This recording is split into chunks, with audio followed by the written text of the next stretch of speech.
c'est le salut.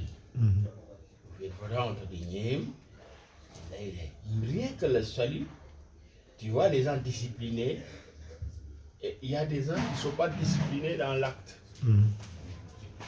Effectivement, il vient, il fait comme ça. Le discipliné, il prend son temps de bien faire les gestes. Donc le maître, il t'apprend, il te dit non, c'est pas comme ça.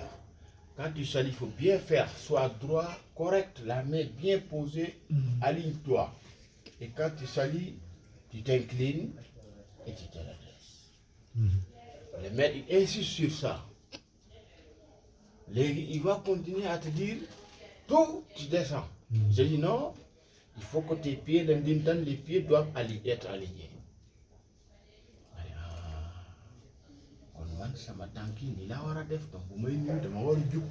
Tu as vu, dès le début, on t'apprend ça.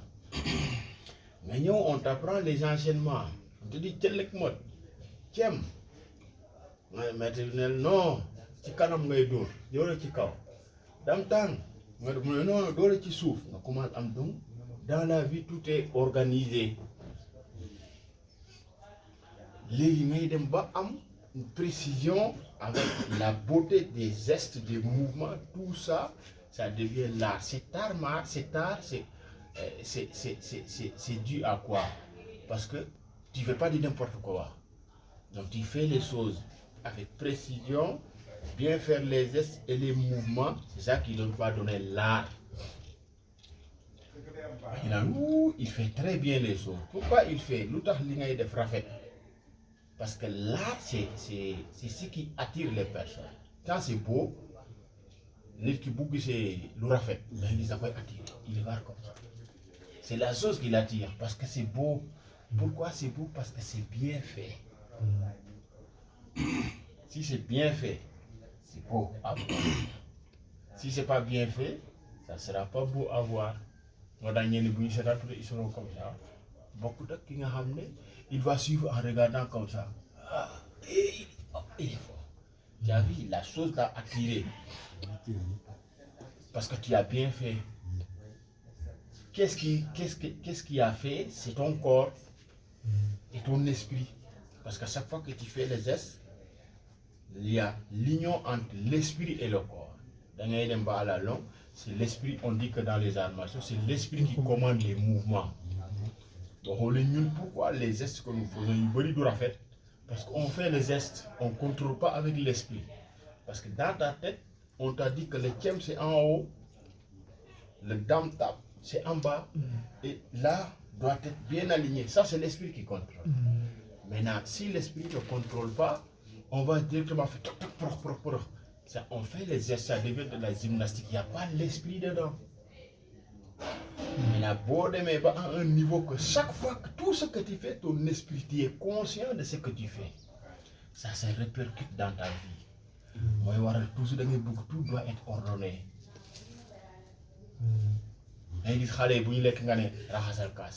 Tu commences à transmettre à tes enfants. Non. Les madame ne pas bonne bide non. Les enfants, parce qu'il faut que tout soit ordonné. Tu risques d'avoir des problèmes avec ta famille hein, s'ils ne sont pas bien ordonnés. Parce que des fois, on fait que automatiquement, dès que tu rentres, tu vois qu'il y a quelque chose qui ne va pas dans la maison. Tout est désordonné. Parce que dans ta tête, tu es préparé que tout soit dans l'ordre. Et là commence la discipline. Là, c'est la discipline. Dans les pratiquants d'arts martiaux, normalement, si je répète encore, avec une bonne pratique, bonne martiale, avec l'éducation morale, philosophique et les techniques d'une personne, forcément, il sera discipliné.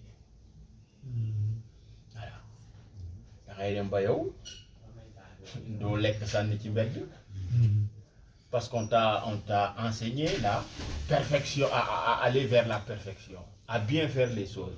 Maintenant, est-ce que tu as bien fait? Tu sens que c'est pas bien fait. Ça, c'est mal. Ça devient plus de l'art.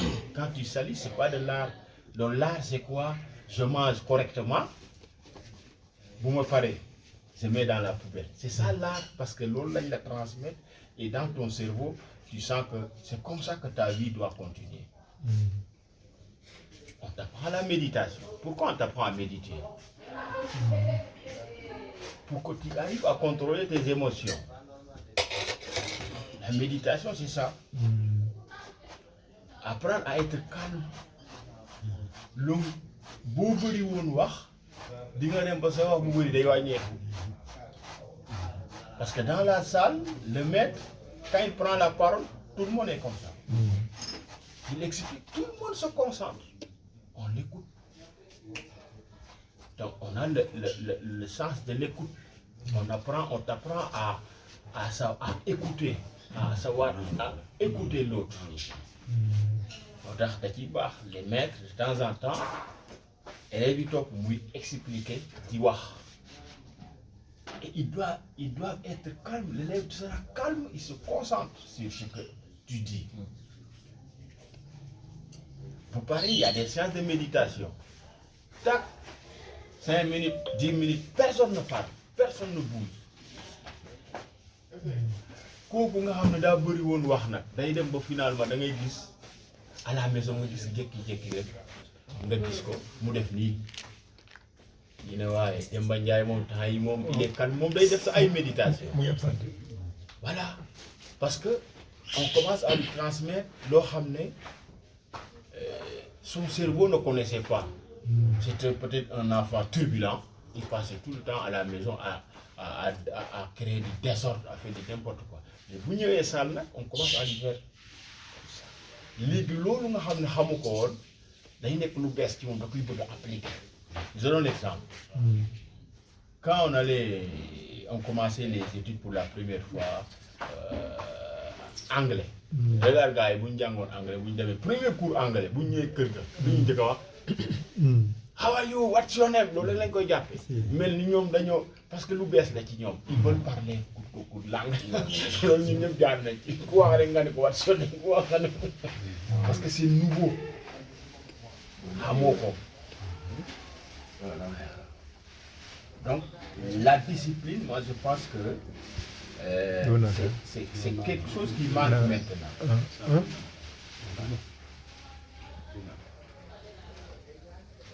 Donc, la discipline, c'est ça. C'est le fait de bien faire les choses.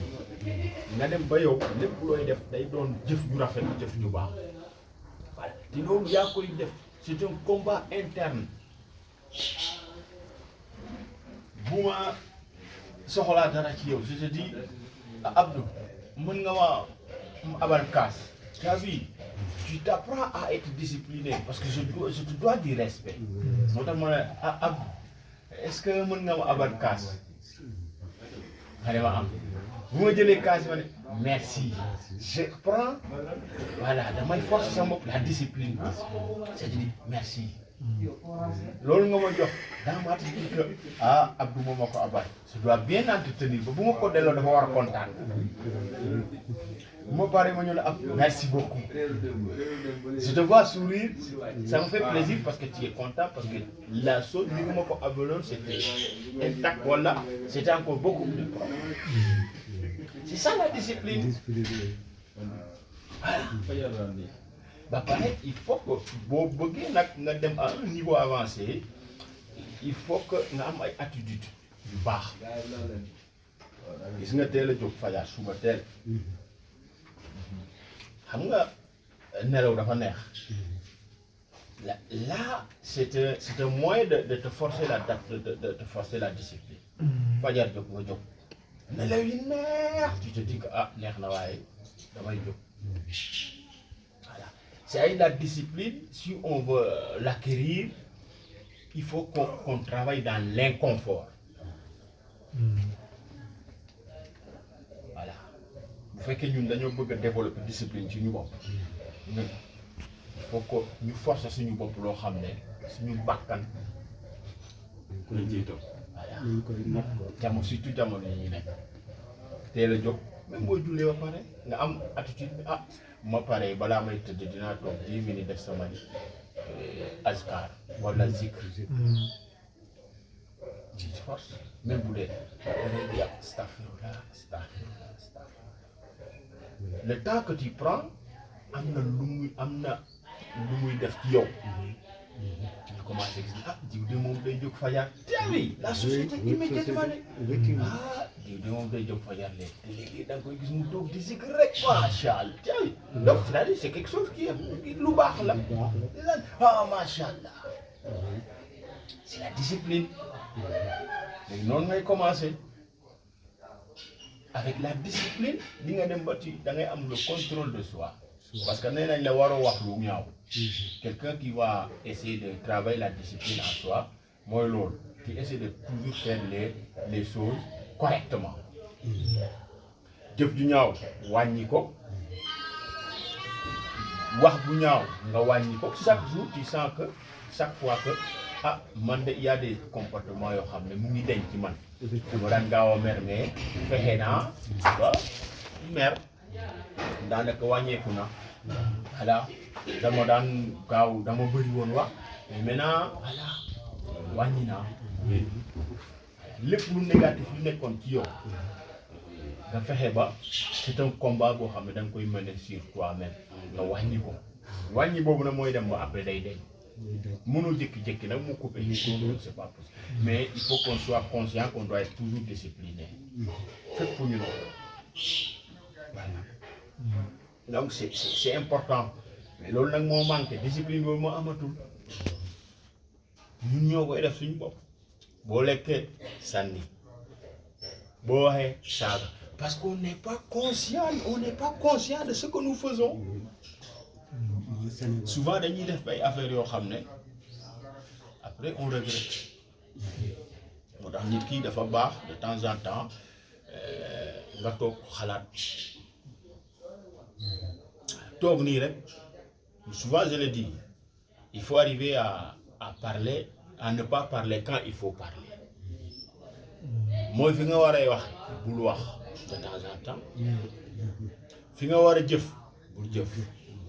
Parce que là tu t'apprends à être discipliné parce que yow dafa am looy def ci sa bopp ci voilà ñëw nga par exemple ah yow la ñuy déglu nga ah gars yi wax nañ merci c'est bon pourtant am na loo wax mais tu te forces pour ne pas parler tu t'apprends la discipline voilà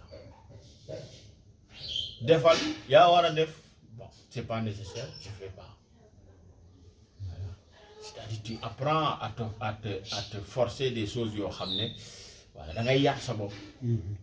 voilà comme tout à l'heure waa ji wax na ko voilà nga fexe ba tu essaies di woor koor ça t'apprend la discipline gis nga ñi ni bu ñu wooree ni ñuy mel c'est discipliné n'est-ce pas ah waaw mais pourtant quand il y a d'excès li ñu soxla yëpp bu ñu ko amee le plus souvent ça nous excite. Et quand on est trop excité, il n'y a plus de discipline. Voilà. Donc je pense que ces valeurs, on peut les bon, les Sénégal léegi ku la xamal wax ko feneen yàq sa der. Voilà. Donc c'est extrêmement grave. Il n'y a plus de valeurs parce que valeurs yooyu mooy jom fulla gor. loolu moo lay guider dans ta vie pour nga nekk sur la bonne voie voilà moo la wax tant bi ñuy ndekki tànk da ngay gis société bu njëkk dañ lay naan yow war nga say maam parce que dans ta famille xamewuñu